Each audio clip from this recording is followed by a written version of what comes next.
If you are good at trading fair value gaps, you should be able to answer this question I'm going to give you in the next 1 minute, right? So as you can see here, we've had price giving us a market structure shift down in this direction.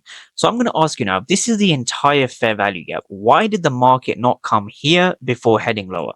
So in other words, why did the market fill the imbalance only halfway through, but not the order block? So the order block is basically up here, right? But as you can see, the market failed to get up here.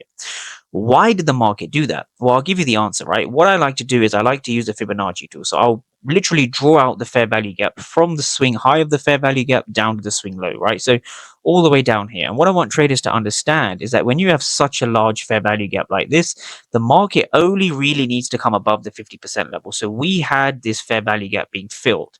So when we have a higher time frame fair value gap, I will often use the Fibonacci tool to then understand where the reversal is likely to occur, right? So of course we saw the reversal over here, but the only way you can catch the reversal up here is by using this chart I keep talking about, which is essentially the order flow, right? So again, it comes back to understanding order flow. So if we just take a look at some of the candles at the top here, you need to understand what was going on, right? So if you just look here and dive into these candles, we had so many aggressive buyers in this region, so many aggressive buyers in this region.